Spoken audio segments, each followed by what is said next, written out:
All right, so I'm going to explain how inflation actually hurts people at the bottom the most.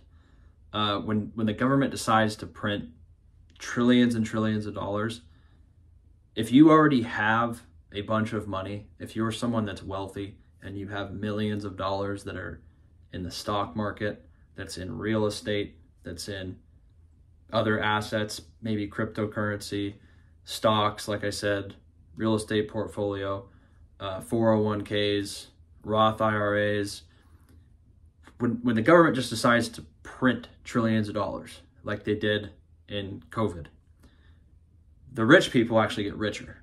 Okay, everything gets more expensive. So regardless of who you are, the prices of groceries, vehicles, houses, clothes, literally anything that you buy goes up. But if you're someone that already has millions of dollars, the value, your net worth goes up, right? Because it's kind of like adding rocket fuel to your portfolio, okay? Because a small percentage of the money you have or the money you earn is spent on living expenses. So most of your money is diversified in these assets. So when they print a bunch of money, that is going to rise the value of all ships. So your home's going to go up, the value of the average stock is going to go up, the value of other assets in real estate and 401ks is going to go up. So that's for wealthy people. So their life, you could argue, gets better. Yes, they have to pay higher prices, but the value of their net worth, their portfolios, their real estate goes up. Think about it on the flip side. If you're someone on the bottom, maybe you got a $1,200 check or a $2,000 check, but you don't have a pot of money. You don't have anything, maybe. You don't have assets. You certainly don't own a house. You don't own any real estate. You don't own, maybe you have some small amount of stocks, but a lot of people don't have any. I think 50% of people don't have any exposure to the stock market. You don't have anything. So you have no assets. You have no significant savings. Probably don't have a 401k. Maybe you have one that's just worth not that much. So when they give you the money, they print trillions and trillions of dollars and they give the people at the bottom like a $1,200 check or a $2,000 check. They get a little bit of relief for like maybe 2 weeks, maybe a month if they really make it last. They can go use that money to maybe pay their rent for a month or to buy, maybe they need to buy some products. But most of those people that got that money, or a lot of them, it's not going to change their life. It's going to give them a little bit of relief for a week or two or a month, like I said. But the prices of everything go up. So they are making basically the same amount of money. And because all this money was artificially pumped into the system, the prices of everything that they have to pay, their rent, groceries, the car, it all goes up. So they actually become worse off. So poor people are penalized for not having a big pot of money. So even though they're getting a little bit of money right now, they're going to spend that, literally probably most people can spend that money in a week and it's gone. And they're never going to see it again.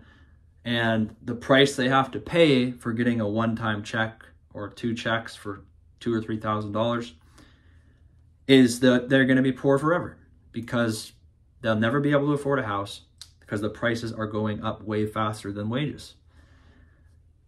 Cars have gotten, what used to be a $20,000 car is now $40,000.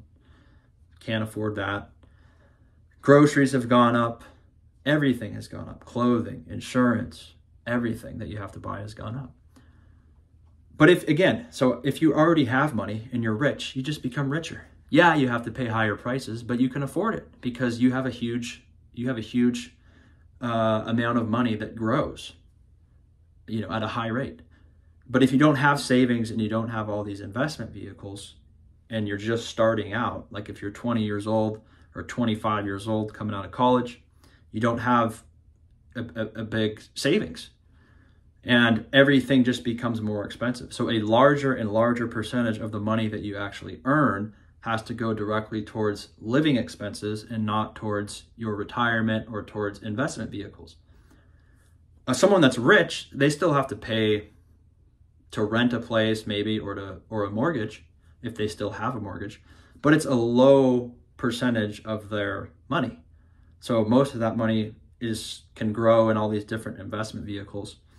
Whereas the person on the bottom, they don't have anything and their life just becomes more expensive. So I don't think they're going to solve that problem. You know, like I said, 50% of people have like basically no exposure to the stock market at all. And because the country's already $35 trillion in debt, really the only way that they can get out of it is by devaluing the dollar, which means they're going to print more money. And the average person or the poorer person is going to it's basically going to guarantee poverty, because they're never going to be able to afford to enter into the wealth creation phase of their life, because the expenses just keep getting more and more and more of their income. You can be really frugal, you can try to save all the money, but if your expenses just keep going up every month and you can't save enough, even after you cut out, you know, eating out, and you bought a used car and you rent a cheap apartment and you have roommates, you almost have to do all of that like on steroids to even have a chance to save money. So let me know what you think on it if you have comments, and we'll see you on the next one.